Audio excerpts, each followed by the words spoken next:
أعوذ بالله من الشيطان الرجيم بسم الله الرحمن الرحيم الحمد لله رب العالمين والصلاة والسلام على نبينا محمد وعلى آله وأصحابه أجمعين أما بعد السلام عليكم ورحمة الله وبركاته.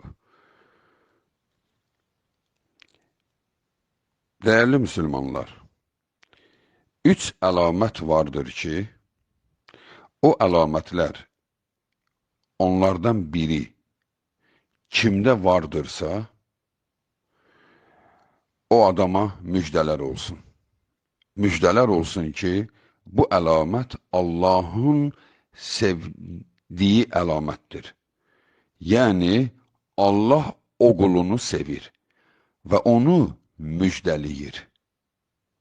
Bəli, sevir və onu müjdəliyir cənnəti ilə. Ona görə də ona dünyada bu siqnalı göndərir qəlbinə. Onun qəlbində bu, ya onun qəlbində, ya möminlərin qəlbində ona qarşı bu hisslər oyanır.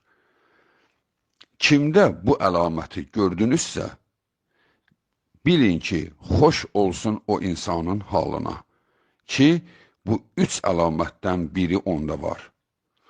Elə xoşbəxtlər vardır ki, bu üç əlamətin üçü də onda vardır. Bəli, dəyərli müsəlmanlar, bu əlamətlərdən biri bir nəfəri möminlərin sevməsidir.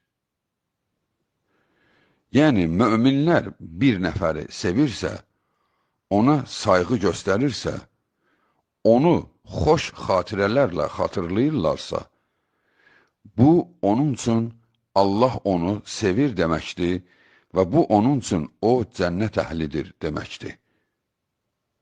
Bunların dəlillərinə toxunacaq. Bir bunun özünü sayaq. İkinci əlamət, əgər bir insan Allah onu xeyir əməllərə yönəldirsə və xeyir işi görmək onun üçün asanlaşırsa, yəni o xeyir işi çox asanlıqla görür. Allah ona qəlb verir. Misal üçün, Allah üçün var dövlətini rahat xərcləyir, heç əziyyət çəkmir.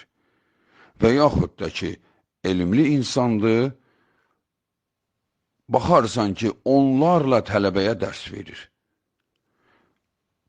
Və insan düşünür, bu necə bunu çatdırır? Baxırsan ki, o isə özü özlüyündə düşünür ki, mən heç bir xidmət etmirəm. Allah bunu rahatlaşdırır.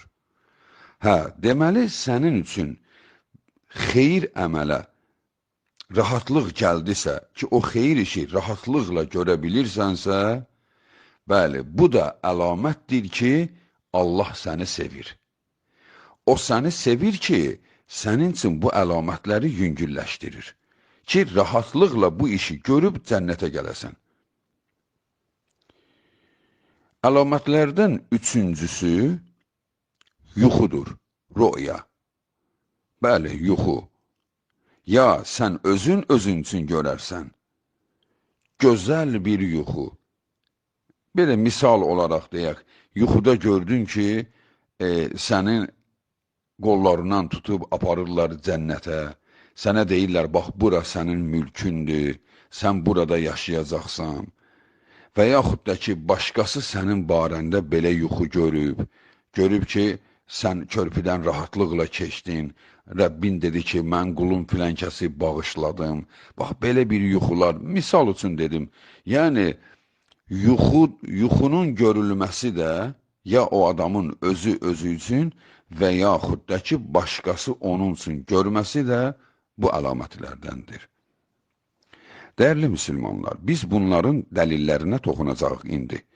Amma bu bəri başdan sizə diqqətinizə çatdırım ki, bu əlamətlər elə əlamətdir ki, kimsə özündə bunu gördükdən sonra car çəkib insanlara xəbər çatdırmır. Ey insanlar, xəbəriz olsun, məni cənnətdə görüblər. Yəni, mən artıq bağışlandım. İndi siz öz başınızın çarəsinə baxın. Kimi düşüncə, bu doğru deyil. Əgər bu vardırsa, o zaman bu təkəbbürdür. Deməli, əlamət düzgün seçilməmişdir və ya da ki, düzgün çözülməyib, düz çözülməyib nə isə. Çünki heç vaxt mömin özünü bu şəkildə biruzə verməz. Deməli, bunu sənin barəndə ancaq başqası deməlidir. Oxuduqca da bunu görəcəyik. Ancaq başqası sənin barəndə deyir. Yoxsa sən də öz içində hiss ola bilər. Öz içində, misal üçün görürsən ki, Allah sənin üçün sanki qapılar açır, yaxşı iş görməyə. Daha dünyanın var dövlətini demirəm. Allah qapılar açıb, mən varlı olmuşam, deməli mən cənnət əhliyəm, deyil. Allah qapı açıb, mən varlı olmuşam və mən varımı, dövlətimi Allah üçün xərcləməyə rahatlıqla xərcləyirəm. Heç əziyyət çəkmirəm. Yəni, içimdə sıxıntı yoxdur ki, niyə mən bunu verməliyəm? Rahat xərcləyirəm. Belə bir şey gördünsə, özün özlüyündə rahatlıq tap. Bil ki, sənin Rəbbin səni sevir. Amma bunu insanlarla bölüşmə. İnsanlara demə. Çünki insanlara demən sənin barəndə başqa fikir formalaşdırar. Ya riya formalaşdırar, ya insanlar düşünər ki, bu özü üçün belə şeylər danışır. Çünki insanlar da bu şeyi xoşlamır. İnsanlar xoşlayır ki, onu başqası tərifləsin. Özü öz barəsində susar insan. Ya bu cür bir şey formalaşdırır və yaxud da ki, insanlar sənə inanar, sənin barəndə yüksək zəndə olarlar, bir də görərsən ki, sən də öldükdən sonra tağuta çöndün. Sənin qəbrinin ziyarətinə gəldilər, nə bilim, qəbrində məqbərə qoydular və bununla da sən qəbirdə od tutub yanarsan. Əgər sən buna stat versən, sən buna başlanğıc versən. Dəyərli müsəlmanlar, Əbu Hüreyrə radiyallahu anhunun rəvayət etdiyi hədisdə ki, hədisi İmam Buxari 3209, İmam Muslim 2637 sayılı hədisdədir. Orada belə buyurmuşdur. Hədisin Azərbaycanca mətnini diqqətinizə çatdırıram, yəni zamana görə. Allahın Resulü sallallahu aleyhi və səlləm belə buyurmuşdur. Əgər Allah bir qulu sevərsə, Cəbrailə deyər, ey Cəbrail, mən filənkəsi övladını sevdim. Sən də onu sev. Və Cəbrail də onu sevər. Və gedib səma əhlinə, yəni bütün mələklərə deyər, filənkəsi Allah sevir. Hamınıza vacib oldu onu sevmək. Və bütün mələklər onu sevərlər. Və beləliklə bu sevgi möminlərin qəlbinə qədər sirayət edər. Deməli, bu birinci əlamət idi ki, biz dedik. Möminlərin onu sevməsi. Möminlərin qəlbində ona qarşı məhəbbət olması. Bax, onun dəlili bu hədisdir. Ki, hədis də səhihdir.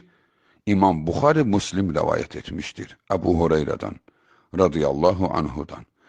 Deməli, Allah qulu sevdikdən sonra onu mələklər də sevməyə başlayır.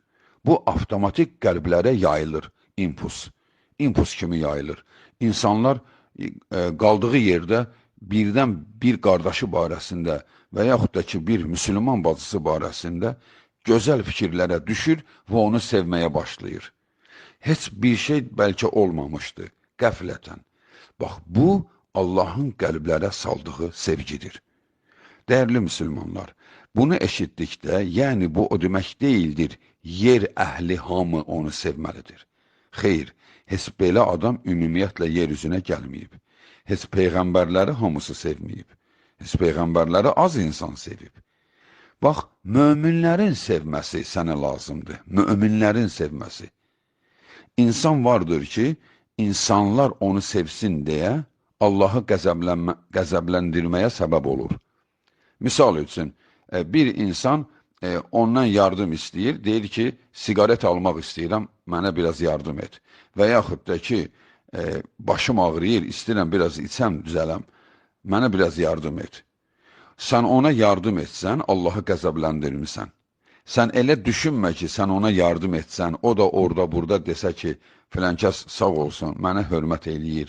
Sən inan ki, o hər dəfə sənə sağ ol deyəndə, sənin Rəbbin sənə nifrət edir. Çünki sən Allahın haram işində kiməsə yardım edirsən. Bu olmaz. Və yaxud da ki, belələrinin səni sevməsinə heç ehtiyac yoxdur. Səni möminlər sevsin, Allahın dostları. Allahın dostlarından 5 nəfər, 10 nəfər səni sevərsə, bu bəsdir. Bax, budur əlamət. Bu əlamətdən biz danışırıq. Möminlərin bir nəfəri sevməsi. Bu, ona müjdədir. Necə ki, hədisdə də buyuruldu. İmam Tirmizi bu hədisin ardına bu cümləndə əlavə etmişdir. İnnellezine amenu ve amilus salihati sayec'alu lehumurrahmanu vudda. Bu ayədir. O şəxslər ki, gözəl Allaha iman edər və gözəl əməllər ilə məşğul olarsa, Rahman olan Allah onu sevər. Bəli, deməli, Rəhman olan Allah onu sevirsə, avtomatik bütün mələklərə də onu sevmək əmr olunur. Beləliklə də bu insanlar tərəfindən sevilir. Əbu Zər radiyallahu anhunun rəvayət etdiyi hədisdə, ki, hədisi İmam Muslim 2642 sayılı hədis olaraq qeyd etmişdir. Orada belə deyir. Qilə li Rasulillahi sallallahu aleyhi və səlləm أرأيت الرجل يعمل عملا من الخير ويحمده الناس عليه قال تلك عاجل بشرى المؤمن. Əbu Zər radiyallahu anhu deyir ki, bir gün Allahın Resuluna dedilər, ya Rasulallah, bəzən müsəlmanlardan eləsi olur ki, o gözəl iş görür, sonra insanlar onu tərifləyirlər. Onu o əməlinə görə sevirlər və tərifləyirlər. Bu nə deməkdir? Yəni, bir insan yaxşı iş görsə, bizim onun barəndə onu sevib, onu tərifləməyimiz yaxşı əməldir, yoxsa o yaxşı əməlinə görə biz onu sevirik, yoxsa dünyaya görə onu sevmiş oluruq. Bu nə deməkdir? Bax, görürsünüz, bu əslində incəlikdir. Yəni, olur ki, bir nəfər sənə yaxşılıq edir. Sən onu sevirsən. Bu o demək deyildir ki, sən verim dostusan. O sənə veribdir deyə onu sevirsən. Verməsəydi sevməzdin. Xeyr. Bu, möminlərdə belə sifət olmur. Möminlər riyakar olmurlar. Amma biz nəticədə bir insanıq. Bizə qarşı sayğı görəndə, biz istər-istəməz həmən şəxsi sevirik. Çünki ondan mənə qarşı sayğı gördümsə. Bu, ola bilər ki, bir məndil olsun, salfet olsun, bir kağız parçası da olsa, ola bilsin ki, sənə qarşı bir sayğıya görə onu sevəsən. Bu riyakarlıq deyil, bu əsli sevgidir. Hələ ona görə də Allahın Rasulü sallallahu aleyhi və səlləm buyurur ki, birinizə hədiyyələr verin. Çünki bu sizi sevdirir bir-birinizə. Bəli, biz insanıq, qayğını sevirik. Ona görə də qayğı görəndə insan sevilir. Bax, burada da Allahın Rasuluna deyirlər, bir insan yaxşı iş görürsə və insanlar da onu tərifləyirlərsə, bu nə deməkdir? Allahın Rasulu deyir. Bu, müminin qabaqcadan müjdələnməsidir. Qabaqcadan müjdələnməsi. Bu, o deməkdir ki, bu hələ dünyadadır, Allah buna müjdə göndərib. Ki, qulum, səndən razıyam mən. Bax, insanları sənə sevdirirəm. Bu, onun əlamətidir. Yaxşı əlamətdir. Yəni, gəlin biz də çalışaq ki, bizi möminlər sevsin. Cahillər, kafirlərin səni sevməsinə heç o qədər də ehtiyac yoxdur. Olarsa nə gözəl. Yəni, sevmirsə, sevməsin. Yəni, bir kafiri razı saxlamaq üçün Allahın qəzəbinə səbəb olmaq olmaz. İkinci əlamət ki, saydıq, yaxşı əməllərə qapıların açılması. Yəni, sanki sənin üçün kimsə şərait yaradır, sən yaxşı əməli edə bilirsən, rahatlıqla. Rahatlıqla. Bu da əlamətdir ki, Allah səni sevir. Bu yolları açan Allahdır. Öz mələklərinə tapşırır. Bax, qulum yardım etmək istəyir yoxsullara. Siz də ona yardım edin ki, həm yardım üçün nə lazımdır? Bir, maddi qaynaq lazımdır. İki, yoxsulları tapmaq lazımdır. Üç, qəlbdə bunu edəcək hünər lazımdır. Ən çox budur. Çünki bizim nə qədər zənginimiz var. Ona yoxsul dilənəndə onu qapısından qovur. Hətta ərazilərinə buraxmır. Hətta bəzi insanlar oturarkən yanında yoxsul adam olanda narahat olur. Deyir, mənim bu məclisdə nə işim var? Bu nədir? Yoxsullar, ucuz geyimli insanlar, az adamlar burada oturub.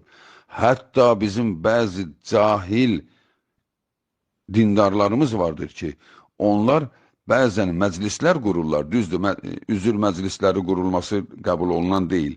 Amma hər nədir, bunu edənlər, baxırsan ki, indi müasir dövrdə yoxsullar üçün ikinci çadırı qururlar. Ki, yəni burada vəzifəli adamlar otursun, yoxsullar gedib o yanda otursunlar. Onlara biraz ucuz baxırlar, bunlara xüsusi xidmətçilər baxır.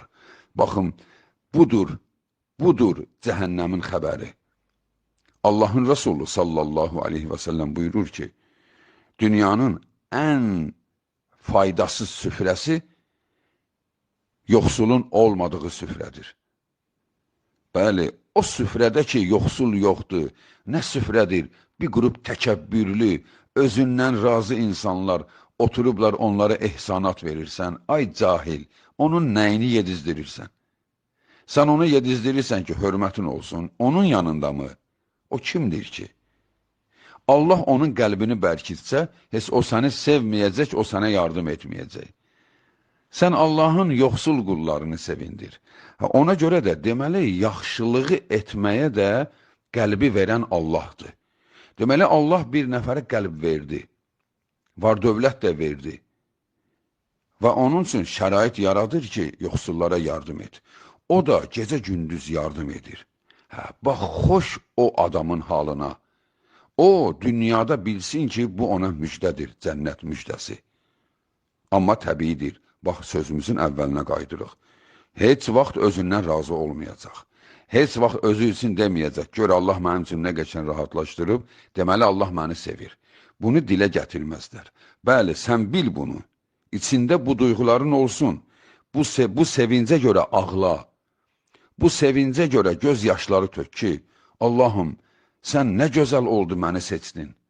Sən nə gözəl mənim əlimlə yoxsulları yedizdirirsən və yaxud da ki, mənim əlimlə insanları bu xeyir işə yönəldirsən. Allahım, nə gözəl oldu sən məni seçdin. Bax, bunu Allah ilə danış, amma heç vaxt insanlara belə şey demə. Allah Subhanahu Qur'an-ı Kərimdə Əl-Leyl surəsi 6-8-ci ayələrdə buyurur ki, فَأَمَّا مَنْ أَعْتَى وَاتَّقَى وَصَدَّقَ بِالْحُسْنَى فَسَنُيَسِّرُهُ لِلْيُسْرَى Kim əlində olanı Allah üçün verərsə və Allahdan qorxarsa və ən gözəl sözü təsdiq edərsə, yəni La ilahə illallah, kim bu sözü təsdiq edərsə, La ilahə illallah nədir? Yəni, Allahdan başqa ibadətə haqqı olan heç bir mabud yoxdur. Allah tək ilahdır ki, ona dua oluna bilər. Allahdan başqasına dua eləməzlər. Allahdan başqası üçün qurban kəsilməz. Deməli, kim bunu təsdiqləyər və xeyir işləri görər və Allahdan qorxarsa, Allah deyir, فَسَنُّيَسِّرُهُ لِلْيُسْرَى Biz də onun üçün xeyir əməllərin qapısını açarıq. Yəni, onu yönəldərik ki, o yaxşı işləri görə bilər. Deməli, yaxşı işləri görə bilməyə yönəldən də Allahdır. Yaxşı işlərə ki, yol açıldı sənin üçün, bilginən sənə müjdələr olsun. Sənə müjdələr olsun. Misal üçün, Allah sənə elm verib, sonra sənə həvəs verib, sən dərs verə bilirsən. Çünki nə qədər elmli adam vardır ki, dərs verməyə həvəsi yoxdur. Baxarsan ki, misal üçün, bir tələbə götürüb, onunla vaxtını keçirdir. Baxarsan, başqa bir elmli birisi isə, onlarla insana, hətta elələr vardır ki, böyük şeyxlərdən, onlar ölkələr çapında gedib dəvət aparırlar. Ölkələr çapında, yəni usanmadan, dayanmadan, yorulmadan, xəstədir, amma nəsə sevir bu əməli, bu əməlin üzərinə gedir. Bax belə, cihad da belədir, zəkat da belədir, həccə getmək də belədir, oruc tutmaq da belədir. Nə qədər insan vardır ki, qətiyyən ac qala bilmir. İnsan vardır ki, müsəlmanlardan eləsi vardır ki, o diabet xəstəsidir. Onda şəkər var. Ona oruç tutmaq olmaz. Baxırsan, o oruç tutur, özü də tutduqca deyir, rahatlaşıram. Tutduqca mənim həyatım mənim üçün rahat keçir. Hə, deməli, səni Allah sevir, səni oruc ibadətinə yönəldib, səni bu yolla cənnətinə aparmaq istəyir. Ona görə də yaxşı dəyərləndir. Haçan çətin oldu bir dəfə zat, eybi yox, amma heç vaxtı usanma, heç vaxtı düşünmə ki, bu mənə də ağır gəlir. Sənə ağır gələn günü bilginən ki, sənin nəsə günahın var. Bu əməl sənə ağır gəlir. Çünki bunu ağır gətirən Allahdır. Sənə siqnal verir. Ey qulum, mən rahatlaşdırdım sənin üçün. Ha, sən belə davranma, tərk edərəm səni. Sənə dağ kimi gələr oruç tutmaq. Nəyim ki, nafilə orucu. Heç Ramazan orucu tutmaq həvəsin olmaz. O zamandır ki, mən səni sevmirəm deməkdir. Allahın Resulü sallallahu aleyhi və səlləm buyurur. Daha doğrusu, sahabələr ondan soruşurlar ki, ya Resulullah, bəzən olur ki, biz yaxşı iş görürük, o yaxşı işimizi insanlar eşidəndə, insanlar biləndə, bizdə içimizdə bir sevinc olur. Və yaxud da ki, amma özümüz etmirik onu, özümüz etsək riyakarlıqdır. İnsanlar sənin əməlivi bildilər və sən də buna sevindin və yaxud da ki, yaxşı iş görürük, bu yaxşı işə görə biraz sevinirik ki, mən bu yaxşı işi gördüm. Ey Allahın Resulü, bu təkəbbürdürmü, riyadırmı? Yoxsa biz bunu tərk edək? Yoxsa içimizdə bu cür sevinç varsa, hələ qoy qalsın bu sevinç. Allahın Resulü sallallahu aleyhi və səlləm bu məşhur sözünü deyir.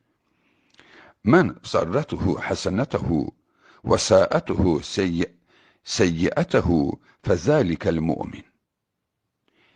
Kimi yaxşı işi sevindirirsə, qəlbini fərəhləndirirsə, etdiyi pis iş onu kədərləndirirsə, o şəxs mümindir.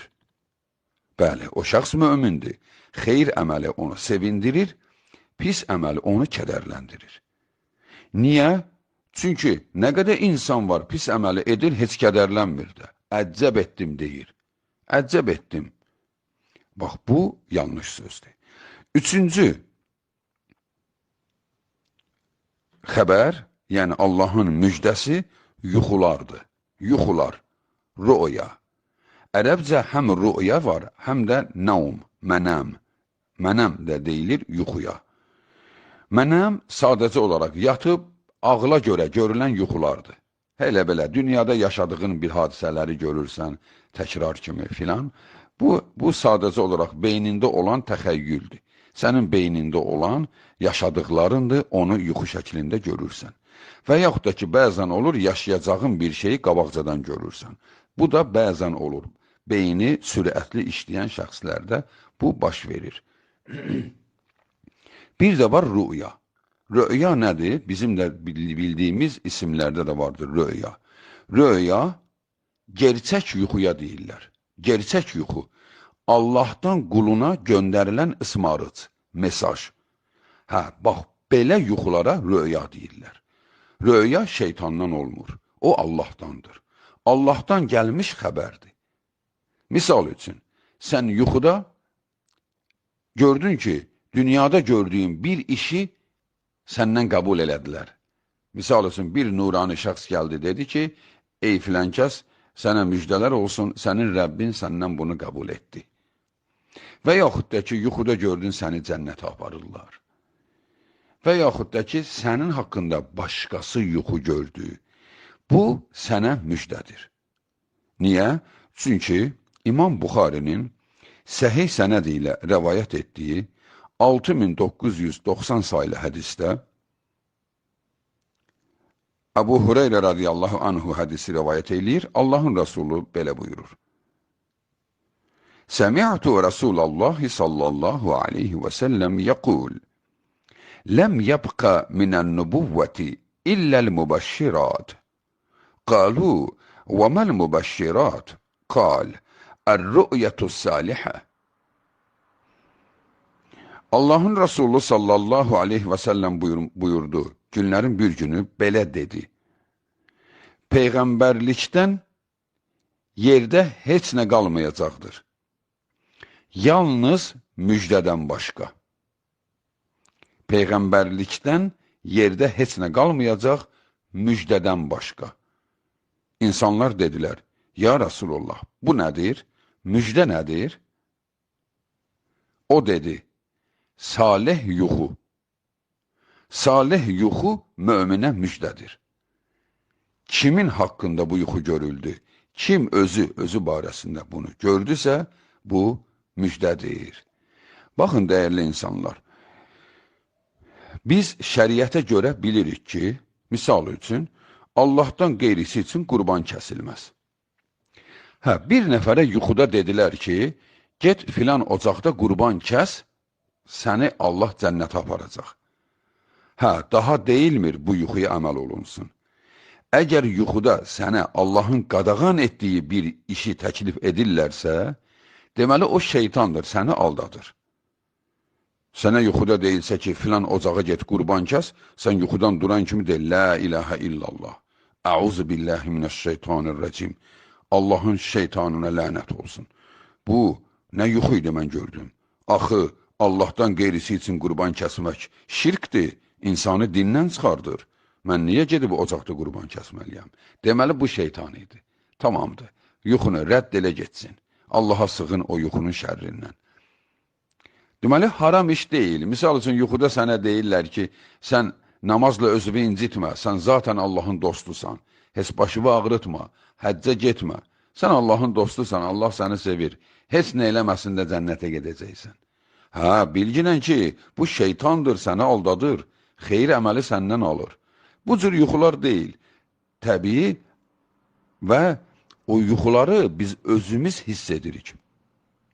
Çünki o yuxuları görəndən sonra insanın qəlbi olduqca sevincli olur, çox sevincli olur. Nə darıxdırıcı, nə də sual altında olmur. Heç o yuxunu gedib kiməsə yozmağa ehtiyac olmur. O qədər onun üçün aydın olur bu. Çünki müjdədir. Onun qəlbi sevincdən fərəhlənir. Həmən gününü elə xoş yaşayır ki, niyə gözəl bir yuxu görüb? Bax, o röyadır. O, peyğəmbərlikdən bir əlamətdir. Yer üzündə qalmış sonuncu əlamətdir. Ki, bu müjdədir. Bəli, digər bir hədisdə də Əbu Darda radiyallahu anhu rəvayət eləyir. Allahın Resulü sallallahu aleyhi və səlləm buyurmuşdur. Ləhumul buşra fil həyatid dünya. Onlara dünyada müjdə vardır. Ayəsini oxuduqdan sonra belə dedi. O, salih röyadır. Dünyada bir möminə müjdədir. Ya özü görər, ya da onun üçün başqası görər. Hədis səhihdir. Bəli, dəyərli müsəlmanlar, deməli bu üç əlamət, yəni möminlərin bir şəxsi sevməsi, yaxşı əməli sənin üçün rahatlaşdırılması, bir də gözəl yuxu. Bunlar kimdə varsa bunlardan biri ya ikisi ya üçü xoş o adamın halına. Bu Allah tərəfindən ona müjdədir. Amma bu cür duyğuları olan şəxsin özü barəsində bu sözləri danışmasın. Yəni, mən özümü gördüm, mən cənnətə getdim və yuxunu bəlkə də yuxunu başqasına təsir etsin deyə xeyirli mənada bəlkə də ola bilər danışsın, amma digər əməllər ki var, Allah məni xeyrə yönəldir, xeyir əməllər mənim üçün rahatlaşır. Bax, belə danışıb özünü insanlardan üstün tutma. Bu əməl, bu müjdə səndə varsa, özündə saxla. Zaten insanlar bunu görür. Zaten hökmən insanlar bunu görür ki, Allah bunun üçün bunu nə qədər rahatlaşdırmışdır. Bəli, deməli bu üç əlamət. Kimdə varsa xoş halına əməlləri biraz da çoxalt. Çünki sən artıq hədəfdəsən, xeyir hədəfində. Rəbbin səni seçib. Xoş halına. Allah Subhanahu taala bütün müsəlmanlarda bu sifətlərin üçünü də cəm etsin. Amin. Vəssalamu aleykum və rəhmətullahi və bərəkatuhu.